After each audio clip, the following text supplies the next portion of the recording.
How's everyone doing?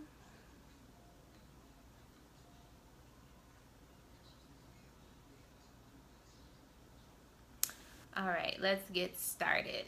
So, once again, I'm Jasmine Robinson.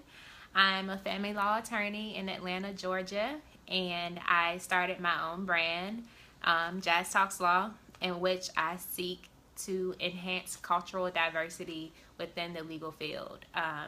Basically, um, in the legal profession, only 5% of attorneys are black, and as such, there aren't many that look like me. Now, if you're in Atlanta, that might jade you a little because in Atlanta, there's plenty of black attorneys, right? But if you look nationally, we're few. We're very few. So I want to use Jazz Talk Law to get more people that look like me within the legal profession.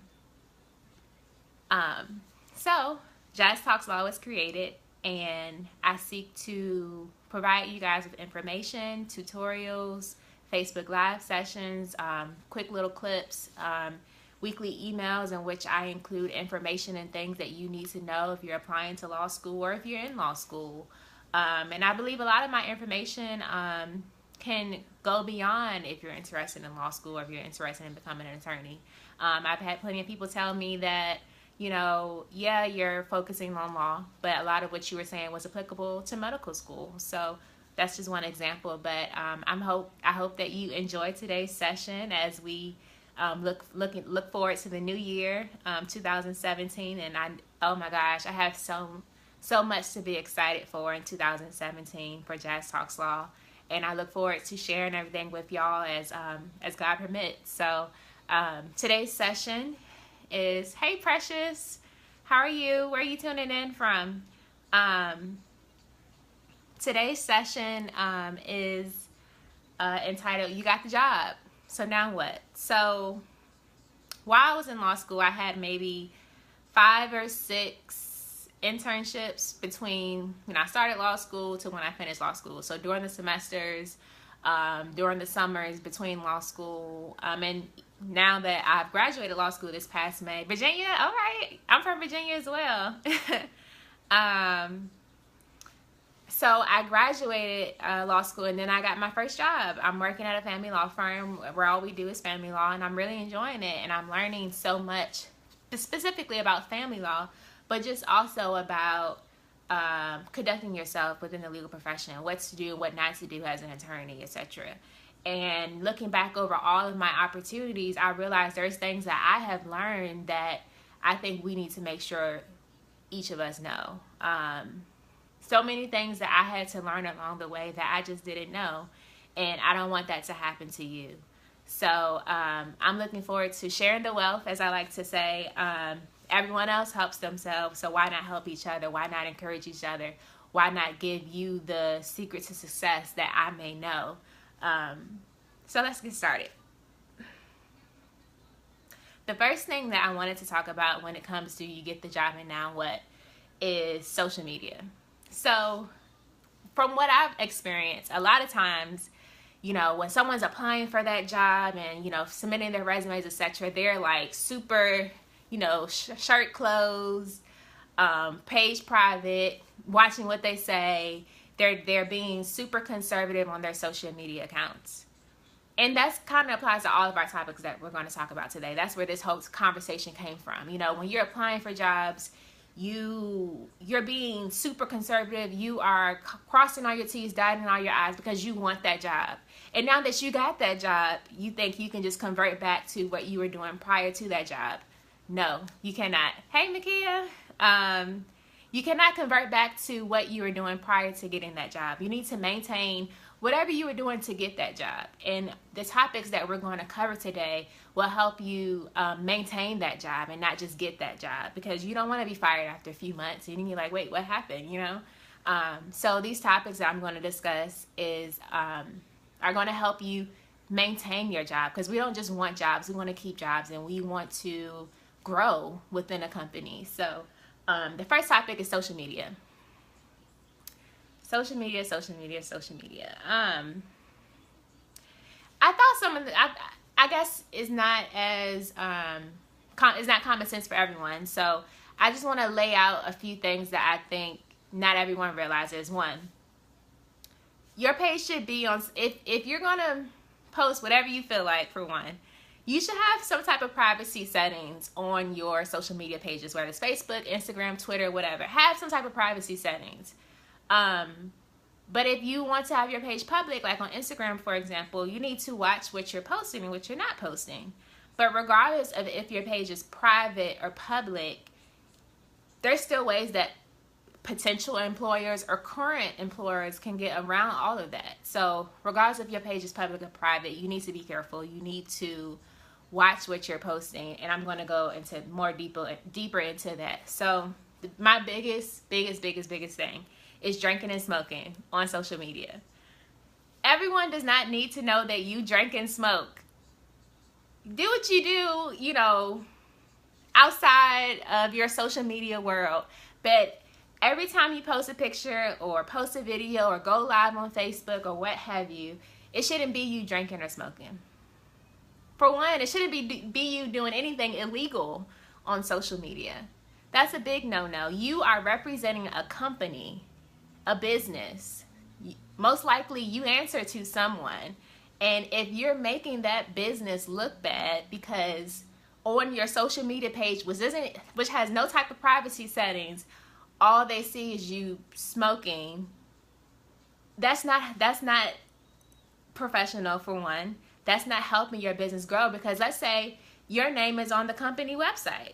Let's say a potential client goes to that website and just happens to find your names and clicks on your name and your Facebook page pops up. Boom. You could be here today, gone tomorrow, because as soon as your boss, your partner, or what have you realizes that you're bringing that company down, they're going to be quickly to let you go with no hesitation.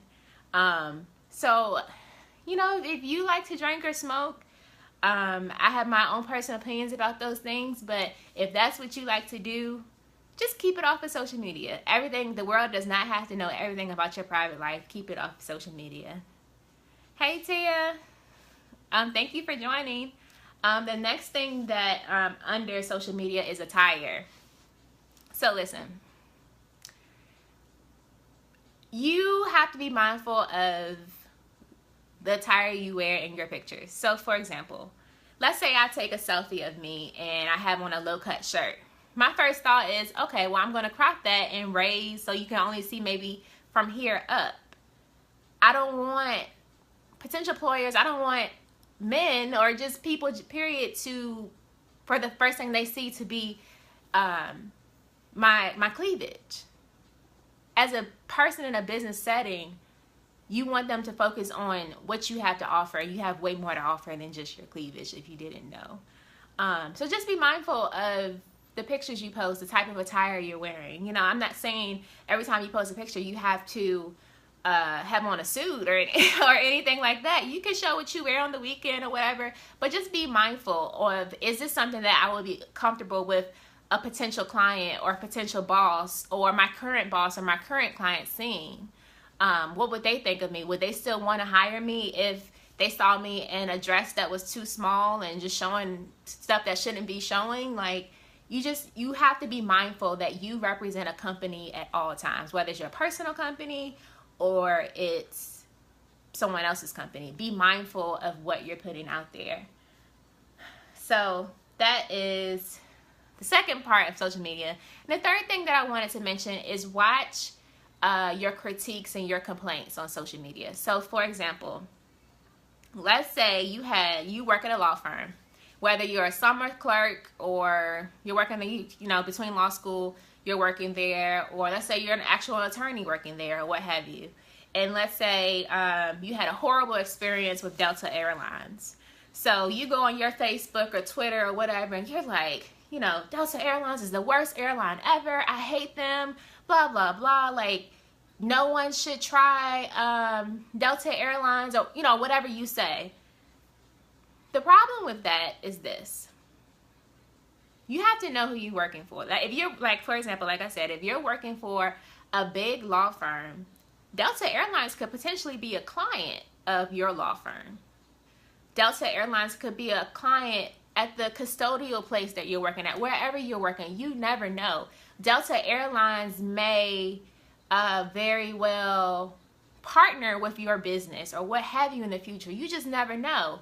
So I'm not saying you can't have your opinion about Delta Airlines or what have you because they did you wrong or what have you, but just watch what you're putting out on social media, because believe it or not, regardless of whether you think you posted it and then you deleted it, it's still out there. If hackers can hack us from Russia, I guarantee you anything you post can be found and will be used against you. Hey Randall, Happy New Year. So yeah, just be mindful of anything you post, whether it's your attire, whether it's complaints about a business, whether it's you smoking, drinking, what have you. All of those can affect you at your place of business. You know, a lot of people will watch their posts about smoking and drinking or whatever when they're looking for the job, but even when you get the job, you can't get lax. You can't turn off your filter. You have to keep that filter even when you get the job, and because you want to maintain that job, you want to develop, you want to get what you're there to get out of that job. So keep that in mind when you are when you're on social media. You're always representing someone, whether it's you, your business, your family, your friends, yourself, your husband, your wife, what have you. Hey Kamara, thank you so much. You guys feel free to let me know where you're tuning in from. I love to know, like, I love to travel, and just hearing, you know, whether people are from Texas or LA or where have you. Feel free to tune in and let me know where you guys are tuning in from. So, like I said earlier, we're talking about what you do once you get the job. So the next thing that I want to talk about is getting too comfortable on the job. And this is something that I had to be careful with, because I'm the type of person, I can go in a crowd and just own it. You know, I have no problem with networking. I have no problem with getting in with the in crowd, I guess you could say. I have no problem with that. So on almost every job that I've been on, I blended in nicely. But I think sometimes I had to remind myself, like, okay, you're still the new girl. Regardless of how you feel, regardless of if you feel like, oh, they like me, regardless of all of that, you're still the new girl. You're still, you're still someone who's on their radar. Even if they're smiling in your face, asking you to lunch or what have you, you're still the new girl, and you can't get too comfortable just yet. So I wanted to discuss a few key points under not getting too comfortable, whether it's at a law firm, your judge's office, wherever you are. I want to discuss not getting too comfortable at your job. Durham, North Carolina Central Law. Oh, I spent a lot of time at North Carolina Central. My husband went to North Carolina Central. He's a proud graduate, so I'm very familiar with that area. Oh yeah, thank you, Kamara, for sharing that. But yeah, so let's talk about not getting too comfortable on the job. So the first thing, it's okay to be friendly and to have conversation. Hey Shanara, thank you for joining. She's one of my classmates from Mercer Law. It's okay to, you know, talk with your coworkers or talk with the partners, etc. But you just have to know the line when it comes to discussing personal business.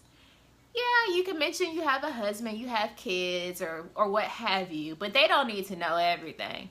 They don't need to know that you and your husband had a big fight last night. Matter of fact, when you get to work, they shouldn't even be able to tell that y'all had a fight. You know, you have to really go in there and just tune out whatever you were dealing with prior to coming to work. It's really about finding that balance. You know, give them, you know, they should know enough about you to say, for them to be like, oh, I know Jasmine, blah, blah, blah. But they shouldn't know everything about you, because in some senses, they could use that against you down the line. So just be careful with not putting out too much personal information about yourself, because like I say, it could be used against you in the future. And by the way, if you guys have questions or comments or suggestions or whatever, feel free to comment and let me know. I love questions, and I want you guys to contribute to the conversation. So feel free.